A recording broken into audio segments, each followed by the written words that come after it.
En esta edición de Estudiemos Juntos vamos a seguir nuestro tema sobre qué es el pecado y vamos a ver cómo la ley y el evangelio se unen para explicar más a fondo cómo podemos escapar del pecado. Así que quédate con nosotros en esta edición de Estudiemos Juntos para descubrir esto y muchas cosas más.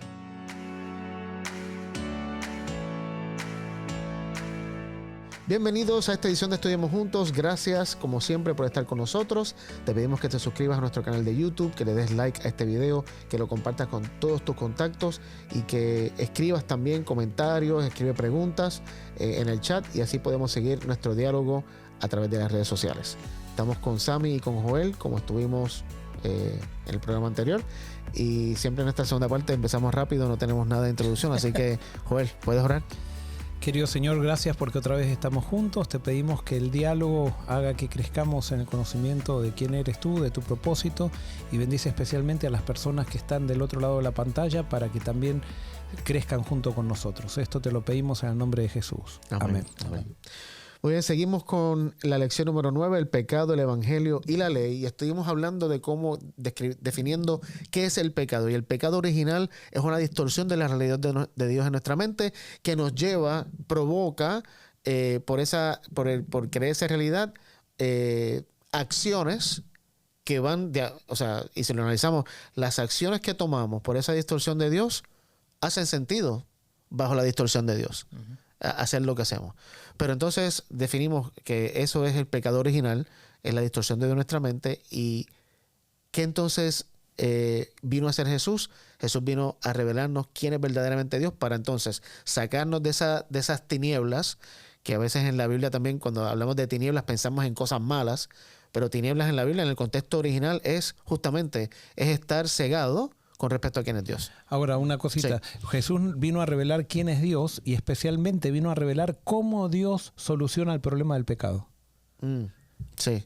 Porque antes de Jesús, la gente, incluso los profetas, pensaban que el pecado se solucionaba de una manera. Y cuando viene Jesús, también hasta eso cambia la manera de decir, el pecado se soluciona de una manera diferente a la que ustedes han estado acostumbrados a resolverlo. Es más, en el Antiguo Testamento vemos pantallazos o chispazos de que Dios trataba de mostrar que sus métodos no era con ejército ni con fuerza, sino con su espíritu, pero a la gente le costaba aceptar eso, porque nosotros pensamos que el pecado se elimina o se soluciona matando al pecador. Claro. Y Dios muestra en Jesús que el pecado se soluciona perdonando al pecador. Uh-huh. Por amor, creo que es tremendo eso. Sí. O sea, porque nosotros pensamos que el perdón, naturalmente la idea tergiversada de Dios, pensamos que el perdón va a dar lugar a que el pecado siga. Y Dios nos muestra que el perdón, eso desde el Génesis, nos muestra que el perdón es lo que soluciona, lo que trata, y es el método que Dios utiliza. Por ejemplo, cuando Caín mata a Abel, Dios tendría que haberse interpuesto y matado a Caín. Pero sin embargo le pone un sello a Caín. Lo protege. Al malvado lo protege para darle oportunidad. Porque Dios cree que el pecado se soluciona perdonando. O sea, cuando hablas de que el pecado se soluciona perdonando, en base al contexto que hemos hablado, que el pecado es la distorsión de Dios en nuestra mente. O sea, ¿cómo se empata? Cuando Dios perdona mi pecado, o sea, ¿está perdonando lo que yo he creído de Él distorsionado? Todo. Pero mira, en Romanos... Las relaciones que he roto por esa distorsión. Okay, tremendo. Y creo que Romanos 12 dice que no se dan cuenta que no sé si Romanos... que la bondad de Dios no lleva arrepentimiento. Capítulo 2. El 2 que dice que no se dan cuenta que la bondad de Dios, o sea, que Dios es bueno... Es lo que nos lleva al arrepentimiento. O sea, es cuando tú ves que Dios es bueno, entonces eso te lleva a cambiar tu mente a eso. Brutal. Y me gusta también, Pablo, que el otro te estaba leyendo, que hablando de lo que estaba hablando del carácter de Dios, que es manifestado, que es algo oculto. Pablo también utiliza mucho la palabra misterio, este misterio. Y también cuando él habla, creo que en el capítulo 11, que el 9, 10, 11 de Romanos, que es súper extraño para entender, que hay muchos conflictos en eso, que si Dios escoja unos para perdición, otros para no. Entonces después él termina diciendo, hablando de así cómo Dios hace el juicio, que Dios que muestra misericordia al que no tenía misericordia, lo que sea, y después él dice, se queda sorprendido. ¿Quién entiende los juicios de Dios? O sea, no hay forma de nosotros entenderlos, porque yo creo que eso, como nosotros estamos acostumbrados a que el pecado se vence de una manera, con más fuerza o matando, Dios lo vence de una manera totalmente distinta. Es con su bondad, es con su amor, es mostrando misericordia que logra vencer el pecado. Y eso es lo que muestra la cruz. O sea, porque Jesús lo que mostró es que no usó la violencia para solucionar el tema del pecado. Pero entonces alguien puede decir, Jesús en el templo agarra un látigo. Sí. Ahora, 2 veces estuvo en el templo con un látigo. ¿A cuántos quedó de registro de que alguien quedó herido por el látigo de Jesús? Que alguien fue... O que le dio a alguien. O que quedó con un chichón porque Jesús le pegó una piña. Nada. Jesús que agarró el látigo para tirar lo que destruía, que eran las monedas, era el dinero, las mesas, todo lo que destruía y abusaba del ser humano, eso era lo que destruía. Dios sí quiere destruir el pecado, pero no quiere destruir al pecador. Nosotros queremos destruir al pecador con el pecado. Correcto. Y Jesús mostró que siempre quiere salvar al pecador. Es más, lo dice en toda la Biblia, que Él quiere la salvación de todos, que quiere perdonar a todos, que lo que Jesús hizo es por amor al mundo. Pero nosotros le metemos siempre nuestra connotación tergiversada de Dios y queremos hacer un Dios a nuestra imagen y semejanza y no a lo que Jesús mostró, ¿no? Y hay gente, y me gusta, los dos cuando estaban hablando usaron la palabra mostrar. Y justamente así como Dios resuelve el problema del pecado. Es revelándose. Y se revela de diferentes maneras. Fíjate lo que dice Pablo en Gálatas 1, contando su testimonio. Gálatas 1, 11 y 12. Le está hablando a los Gálatas. Efesios. Gálatas 1, 11 y 12. ¿Qué le dice Pablo a los Gálatas aquí? Pero os hago saber, hermanos, que el evangelio anunciado por mí no es invención humana. Pues yo no lo recibí ni lo aprendí de hombre ninguno, sino por revelación de Jesucristo. Muy bien.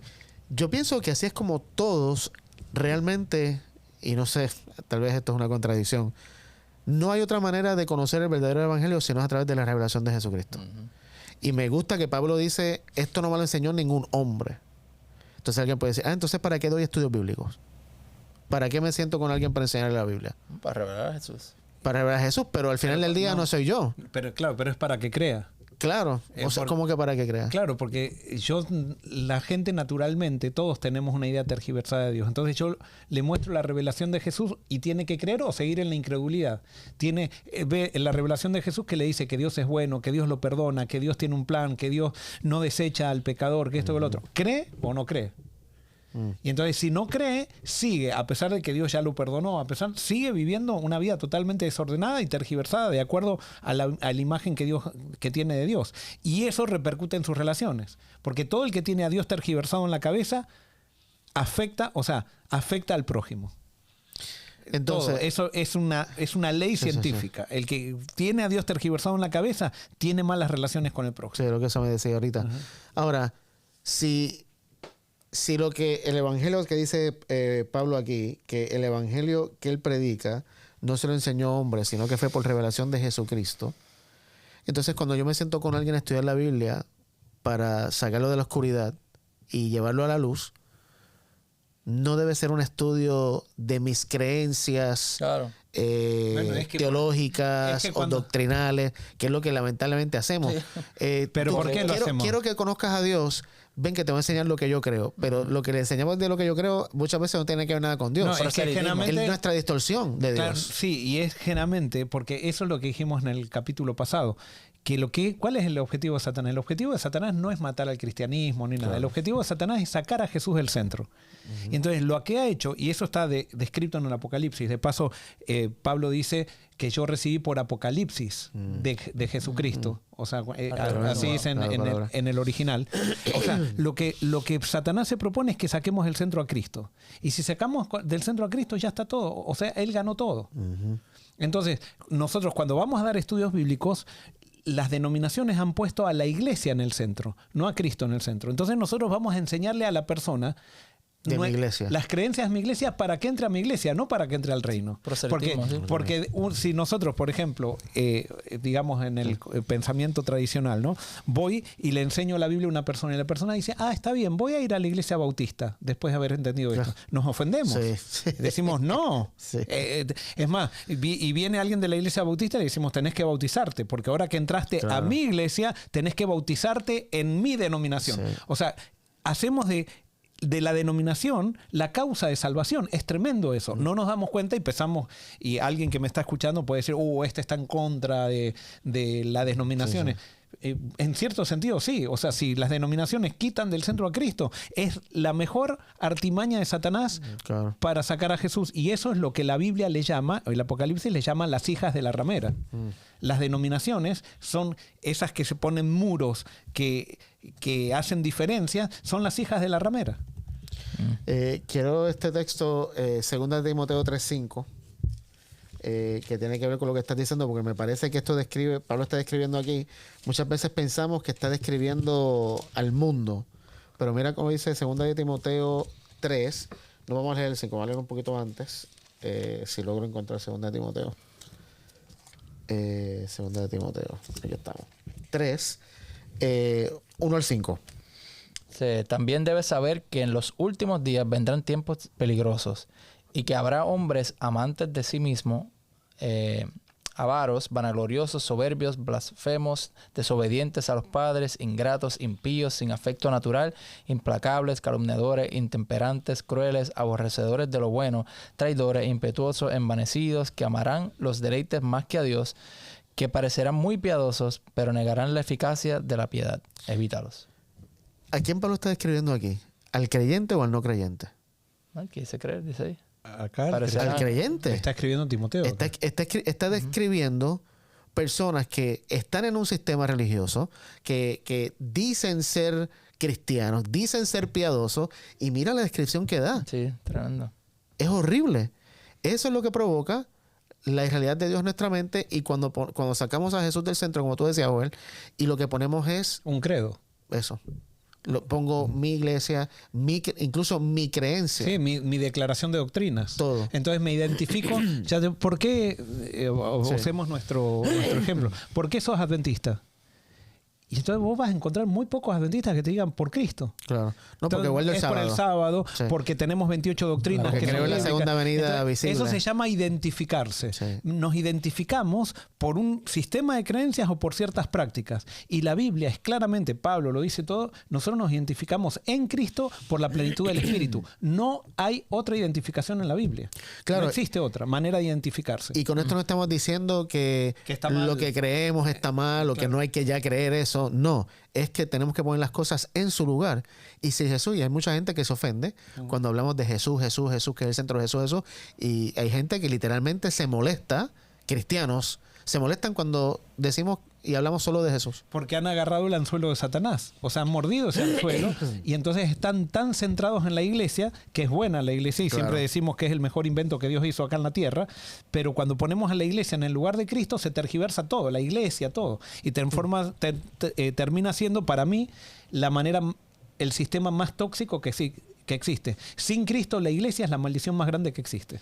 Y también creo que al no reconocer a Jesús, o sea, los que nos dicen, ¿por qué? Yo creo que no han experimentado quién es Jesús realmente. Porque cuando tú tienes a Jesús en tu corazón, tu vida es transformada. Entonces nosotros queremos que nuestros comportamientos transformen nuestro corazón, y eso no tiene ningún tipo de sentido.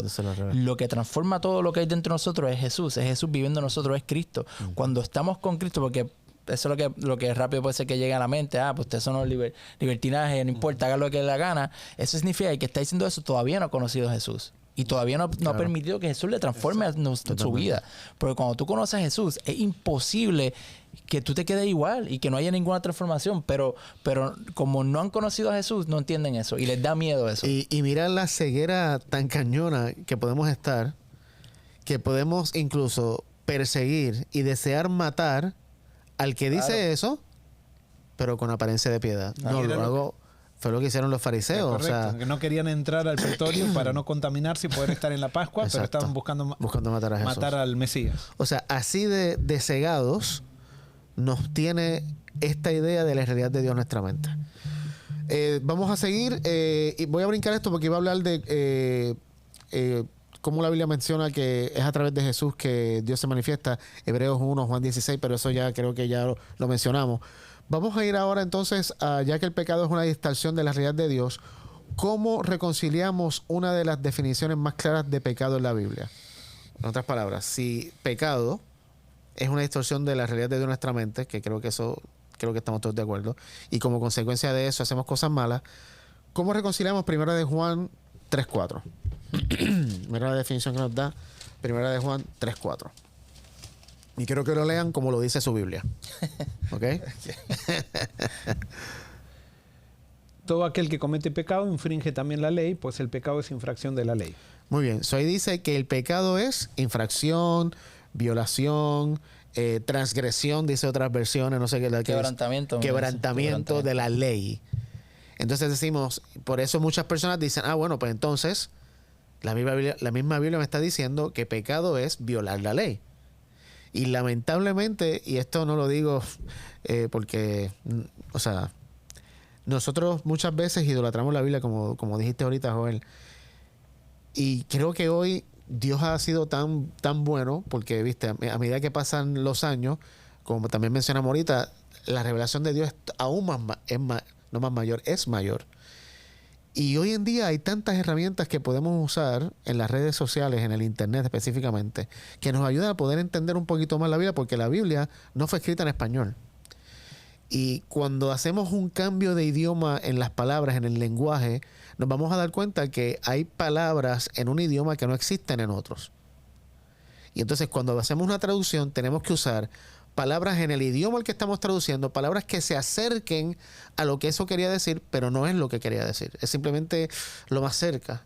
Y por eso es muy importante a veces ver más profundo de lo que nos dice nuestra versión en español. Porque acá claramente dice que pecado ¿qué es?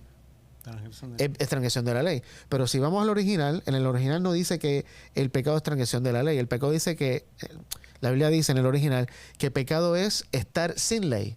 O sea, no tener ley. Nomos es ley. Y la palabra que aparece ahí es anomía. No ley. Correcto. A quiere decir sí. apolítico, No. que decimos una Correcto. persona que no es política. Exacto. Anomía quiere decir sin ley. Sin ley. No ilegal. ley. Correcto. No ley. Exacto. No.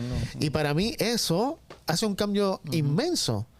Porque no es que estoy violando una ley. Es que no tengo ley.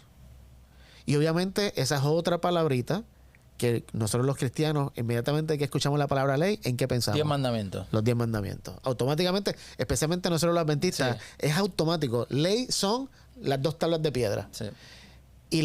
Sí, los 10 mandamientos son ley de Dios, pero no es la única ley de Dios. De paso, hay una ley superior yo creo que a esas 10 reglas. no es la única descripción de la ley de Correcto. Dios, porque es la ley de Dios, Claro. pero quizás descripta de la manera más simple, más superficial que existe, aunque está espectacular los principios que hay ahí, pero incluso es adaptada a Eso iba a decir ahora. Está contextualizada para el pueblo judío. Literalmente eso estaba O que pensando. son basados en principios, que para mí está el problema, son reglas.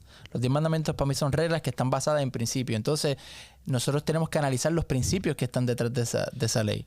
Y cuál es el principio mayor, que por eso Jesús lo describió, que no sé, me imagino que tú vas a tocar eso ahora, Sí. de lo que es la ley. Y justamente yo estaba pensando justamente en eso mismo que tú acabas de decir, porque los 10 mandamientos se dieron a un grupo de ex esclavos que necesitaban una revelación de la ley de Dios de manera como un esclavo lo pudiera entender. Claro, pero alguien puede decir, estás diciendo que pasó la ley de Dios o algo por el estilo. Pero nosotros en la escuela sabática, cuando nos enseñaban los 10 mandamientos, venía la maestra de escuela sabática y decía, no tendrás dioses ajenos delante de mí. Nos decía. Entonces decía, a ver chicos, ¿cuál pueden ser nuestros dioses? Entonces levantábamos la mano, el deporte, la televisión, esto. Entonces ella estaba contextualizando la realidad de ahora, porque para nosotros no tiene ningún sentido, especialmente para nosotros, eso de tener dioses ajenos, de arrodillarse delante de una estatua, no tiene ningún sentido. Pero si aplicamos el principio, todavía el principio sigue siendo válido. Entonces no está mal cambiar la forma de la ley para poder aplicar el principio.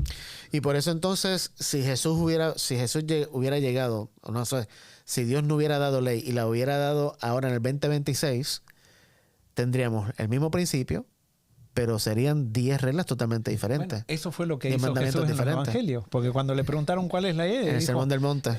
el Sermón del Monte, Sí. que ahí la desmenuza, y después cuando la quiso resumir, le dijo hay dos cosas nomás. Eso. Ama a Dios con todo tu corazón y toda Exactamente. tu fuerza y toda tu alma, y a tu prójimo como a ti mismo. Ahí está la ley. Jesús lo dijo, no lo estamos diciendo nosotros. Entonces todos dijeron, ¡ah! Está en contra de los 10 mandamientos. Lo mismo que pasa ahora. Claro. Y entonces iban todos y lo Sí, querían y lo querían crucificar matar. porque estaban en contra de la ley, según ellos, ¿no? Pablo lo dice también. Sí, a eso vamos a leerlo. Vamos a buscar, Sammy, búscate Romanos 13, 8 al 10.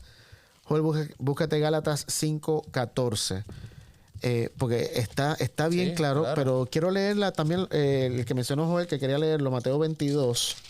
Porque fíjate cómo Jesús termina diciendo, cuando resume que el mayor mandamiento es amar a Dios sobre todas las cosas y al prójimo como a ti mismo, es lo que mencionamos también ahorita, de que cómo yo muestro que amo a Dios, amando a mi prójimo. Claro. Muchas veces queremos separar estas dos y por eso Jesús pareciera que las está separando, pero a mi criterio es un solo mandamiento. es Es semejante. amar, Sí. como Dios ama. Entonces yo muestro que amo a Dios en la medida en que amo a mi prójimo. Si amo a mi prójimo como Dios me ama, estoy amando a Dios.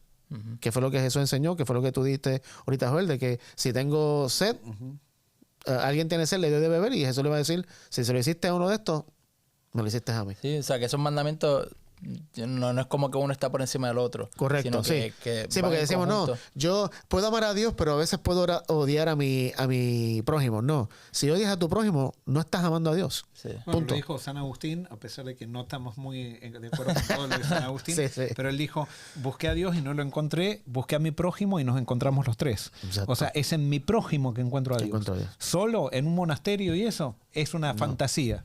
Totalmente. Con el prójimo es que me encuentro con Dios. Fíjate cómo termina Jesús diciendo acá cuando dice en el versículo 39 de Mateo 22. Y el segundo es semejante a este. Amarás a tu prójimo como a ti mismo. Y el versículo 40 dice, de estos dos mandamientos dependen toda la ley y los profetas. Ajá. O sea, y obviamente cuando analizamos estos dos mandamientos, el resumen es amar. Ese es el punto. De el amor depende, dice Jesús, toda la ley. Es amar. ¿Qué dice Pablo en Romanos 13, 8 al 10? No tengas deudas con nadie, aparte de la deuda de amarse unos a otros, porque el que ama al prójimo ha cumplido la ley.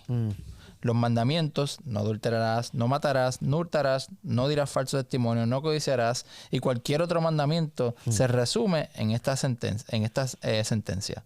Amarás a tu prójimo como a ti mismo. El amor no hace daño a nadie, de modo que el amor es el cumplimiento de la ley. A mí me fascina Qué como brutal. Pablo lo dice. Eso está Ya está. súper claro. ¿Por qué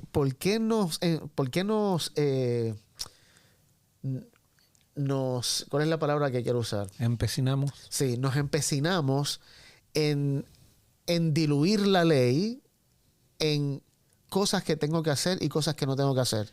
En esa lista de en inglés decimos los do's and don'ts. Ajá. Esto sí, esto no. Entonces, es como que todas las mañanas o al final del día sacamos la lista. Hoy mentí, no. Hoy robé, no. Hoy adoré algún ídolo, no. Y después de todo eso decimos, qué buen cristiano que soy. Hoy no cometí ningún pecado. Pero tengo resentimiento con una persona, pero no le hablo a alguien, Literal. pero chismeo de alguien, pero me llevo mal con alguien. Oh, y hay otra cosa también. Cuando vos Sí. te basás en la ley, y eso estuvo en contra de Jesús, vos tenés una ley, yo le llamo la religión de la abstinencia. Vos te abstenés de hacer cosas malas. O sea, no haces nada malo y quizás no hagas nada malo, pero no haces nada bueno tampoco.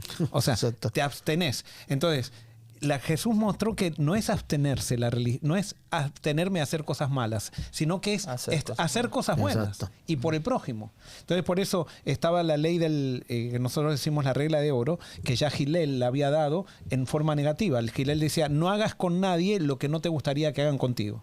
Y Jesús la cambia y la da vuelta. Y dice, haz con los demás lo que... O sea, pone una ley positiva, una ley Claro. activa. No de abstenerme de hacer lo malo, sino de hacer lo bueno. Y eso es ser benigno.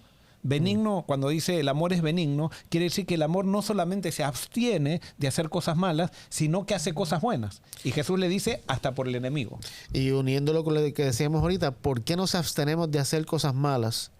Porque queremos escapar de la destrucción. Esa es la única razón. Sí, es egoísta al Claro, final. el que no tiene a Jesús en el corazón, el que no ha aceptado la revelación de Dios a través de Jesús y ha dejado que el Espíritu de Dios lo transforme, se abstiene de hacer lo malo, no sé, pienso que ni siquiera porque cree que es bueno lo que está haciendo, es por el resultado que piensa obtener de lo que está haciendo. Sí. O sea, que algo me llamó la atención, como estábamos leyendo de Juan, que decía que Sí. que el pecado de Sí, estar sin ley. ajá, La transgresión de la ley. o el quebrantamiento, Sí. ¿verdad? Pero aquí dice que el amor es el cumplimiento de la ley. O sea, que se puede decir que el no amar es el quebrantamiento de la ley. O sea, y cuando no amamos, eso es realmente lo que es eso. Y eso es lo que hay que se manifiesta el pecado que es nosotros y todo lo que estamos diciendo. Porque todo eso, toda esa lista de mandamientos se puede hacer sin Dios. Totalmente. O sea, tú no necesitas a Jesús para poder seguir la ley.